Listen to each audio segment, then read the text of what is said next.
예, 안녕하십니까. 한의학연구원에서 온 최고야라고 합니다. 여러분 한자 다 읽을 수 있죠? 네, 요새는 다 마법천자문들을 많이 하셨기 때문에 한자는 다 압니다. 오히려 제 또래보다는 10대나 그 이하 어린 친구들이 더 한자를 잘 알더라고요. 예. 제가 알아볼 것은 인삼에 대해 한번 알아보자라고 하는 주제로 나왔습니다. 예, 앞서 발표하셨던 분들은 굉장히 좀 거대한 담론인데 저는 아주 작은 인삼입니다. 인삼이라고 하는 것은 두릅나무과에 속하는 여러 해살의 풀, 그냥 풀이죠, 풀. 아주 작습니다. 파낙스 진생이라는, 진생은 중국어고 파낙스는 그리스어로 만병통치약이다 뭐 그런 소리 하는데 만병통치약은 아니겠죠. 인삼이 이렇게 생겼죠. 작은 이파리 하나 둘 셋 넷 다섯 개가 모여가지고 한 잎을 이루고, 그런 잎들이 세 개, 네 개, 다섯 개, 여러 개의 잎을 이루고 있습니다. 그리고 꽃이 피기도 하고 열매는 빨갛게 익죠. 만약 여러분들이 산에 가서 이렇게 생긴 풀을 봤다, 그럼 뭐라고 해야 되나요? 신봤다라고 외치고, 그리고 천지신명께 감사의 절을 올리고 조심조심 캐가지고 저한테 갖고 오시면 제가 감정을 해드리죠. 그러면 시가 빵원, 이건 가짜다, 감정해드립니다. 요즘 산에 있는 인삼은 전부 다 사람들이 재배하는 거니까 절대 캐시면 안 됩니다. 사유 재산 침해이기 때문에 3년 이하 징역이나 3천만 원 이하의 벌금이죠. 이 인삼이라는 것을 과거 옛날 책에 어떻게 소개했는지 보겠습니다. 송나라 때 1116년인가 송나라 때죠. 송나라 때 증류본초라고 하는 책, 우리나라 책은 아니고 송나라 책인데 그 책에 보면은 인삼이라는 약재를 그림으로 설명을 했습니다. 노주 인삼이라는 게 있고, 노주는 이 동네네요. 연주 인삼, 위승군 인삼, 저주 인삼, 이렇게 네 가지 종류의 인삼이 그림으로 그려져 있습니다. 그런데 보시면 요거는 앞서 봤던 이파리가 5개인 인삼과 같은 느낌인데, 나머지 애들 이게 뭘까? 또 이게 뭘까? 요건 도대체 뭘까? 옛날에는 중국에서는 고대 중국의 지역에 따라서, 이 동네에 따라서 어떤 동네는 이걸 인삼이라고 하고, 어떤 동네는 이걸 인삼이라고 하고, 어떤 동네는 이걸 인삼이라고 했다는 겁니다.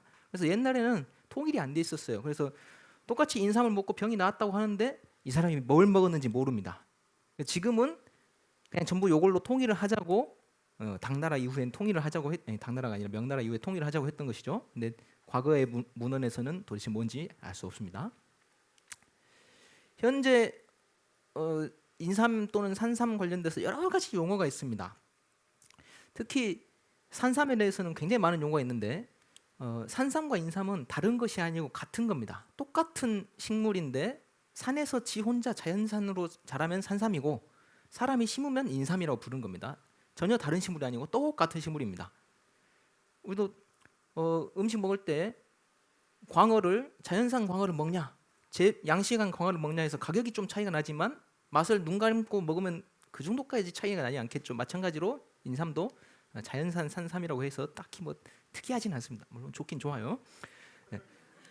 네, 이제 자연적으로 원래 산에 있었던 것은 천종이라고 부르고, 인삼 밭에서 까치나 이런 애들이 와가지고 인삼 열매를 먹고 산으로 도망가가지고 산에서 싸서 거기서 삼이 난 것을 지종산삼이라고 하고, 사람이 산에다가 심은 것은 인종산삼이라고 합니다. 근데 인종이라는 것은 요새는 사냥삼이라고 보통 부르죠. 그 재배한 건 가삼이라고 하고, 이렇게 생산 방식뿐 아니라 가공 방식에 따라서도 말리기 전 상태, 삼계탕에 들어가는 상태죠. 이건 수삼이라고 하고 물기가 많다는 얘기죠. 말리면 건삼 또는 하얗기 때문에 백삼이라고 부릅니다. 그리고 또 이걸 뭐 완전히 반듯하면은 직삼이라고 부르고, 구부리면은 곡삼이라고 하고, 이 그림처럼 반만 구부리면 반곡삼이라고 합니다. 예.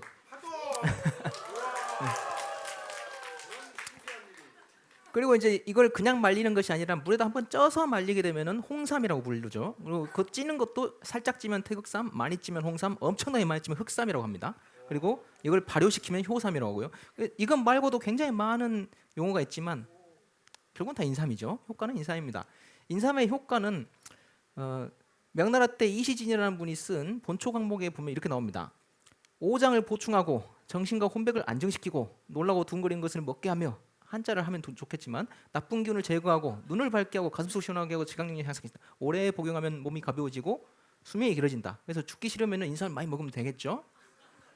꼭 그렇지는 않습니다. 옛날에는 이런 식으로 약효를 보았던 것이고 현대 과학적으로도 이걸 검증을 해보면 심장을 보호하는 작용도 밝혀졌습니다. 소염 진통 작용도 나왔네요. 항암 작용도 있는 것으로 입증이 됐고 항우울증, 정신을 안정시킨다고 했죠. 당뇨병에도 좋고 면역을 증강시키는 건 누구나 다 알고 있죠. 한국 사람들은. 피부를 보호한다. 그러니까 늙기 싫으면 이걸 먹으면 피부 주름살이 안 생긴다는 소리죠. 근데 간도 보호한다. 그럼 인삼으로 술을 담그면 안 되겠죠. 그것은 간 보호에서 어긋나는 행동이 됩니다. 그리고 신경 보호와 인지 기능 향상까지 작용하는 걸로 되어 있습니다. 이게 지금 최근에 나오는 몇 가지 논문만 보는 것이고 이것 말고도 수천 수만 가지 논문에서 인삼의 약효에 대해서 입증하는 그런 발표가 많습니다. 근데 요즘 최신 트렌드는 이런 애들을 보면 인삼의 성분 중에서 컴파운드 K라고 하는 성분이 실제로 이런 작용을 한다는 것이 요새 유행입니다. 컴파운드 K라는 것은 뭐냐면 인삼에 들어있는 성분을 보통 인삼 사포닌이라고 하죠. 다른 말로 진세노사이드라고 하고 진세노사이드 중에서 프로토파낙사디올이라고 하는 이러한 기본적인 구조를 갖는데 여기에 당이 몇 가지 이렇게 붙어 있는 거 이거를 진세노사이드라고 하는데 요 PPD 계열의 진세노사이드 중에 대표적인 게 RB1입니다. 인삼에 제일 많이 들어있는 이 진세노사이드 중에 하나죠.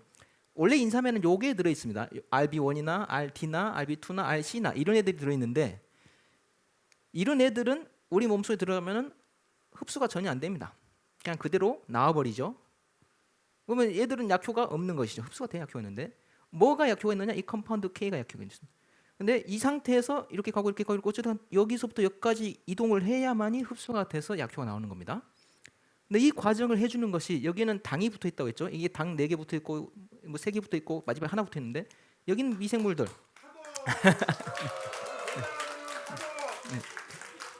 네, 간단합니다. 이 미생물 락토바실러스를 비롯한 미생물들이 이 당을 떨어뜨려서 이걸로 만들어주는 거예요. 그러니까 인삼에 들어있는 이 성분을 미생물이 이걸로 만드는 거예요. 그래서 뱃속에 미생물이 없으면 여기로 가지 않고 인삼 먹어봐야 아무 소용없고 괜히 돈만 낭비가 되는 것이죠. 근데 홍삼을 만들게 되면 홍삼은 열을 많이 가하기 때문에 여기서 자동적으로 떨어져 나가서 일부 일로 좀 갑니다. 또 발효를 시키면 발효는 떨어지니까 또 일로 가고 그리고 식초 같은 데다 담궈 놓으면 또 이게 떨어져 나가서 또 이쪽으로 좀 갑니다. 그래서 최종적으로는 요것을 먹으면 인삼에 약효가 있던 것이죠. 이 미생물들이 한국 사람들 기준으로 하면 20% 내지 30% 정도는 이 미생물이 없습니다. 뱃속에. 그래서 먹어봐야 쓸데없는 그런 게 되죠.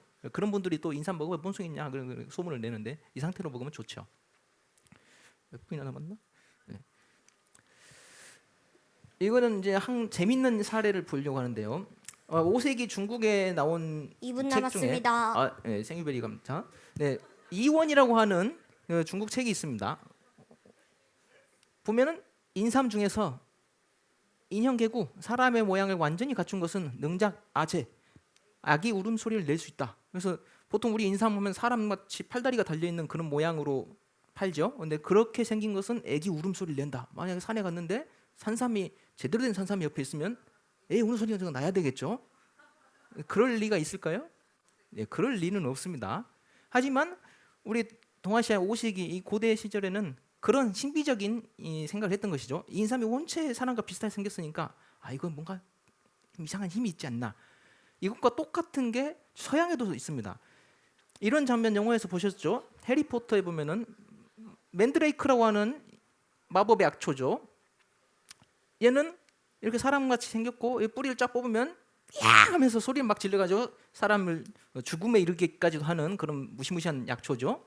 근데 이게 해리포터에서 창작된 게 아니라 그냥 서양 신화에 늘상 있었던 이야기입니다. 중세에 이런 맨드레이크라고 하는 약초는 이와 비슷한 생김새를 가지고 이처럼 사람 소리를 낸다. 그러면 동양과 서양이 비슷하게 어떤 약초에 대해서 이런 신비적인 걸 갖고 있었다는 것이죠. 그래서 저희가 한의학을 연구할 때는 이런 작은 아이디어에서부터 시작합니다. 비과학적인 거는 제거하지만 시간이 조금 남은 것 같은데 저희 연구원은 이렇게 생겼습니다. 전민동에 있고요. 전민동에 엑스포 아파트에서 조금 더 가면 전민동 동사무소와 한남대 캠퍼스 사이에 한의학 연구원이 있습니다.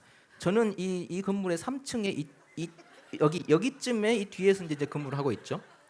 그래서 저희 한양연구원 굉장히 작은 기관이긴 하지만 견학을 오시면 볼만한 게 조금 있습니다. 그래서 홈페이지에 들어오셔가지고 검색하시면 되겠죠. 견학 신청하시면 저 뒤에 앉아 계신 저희 홍보팀 직원들이 이제 힘들겠죠. 그렇게 하시면 되겠습니다. 네, 이상으로 발표 마치겠습니다.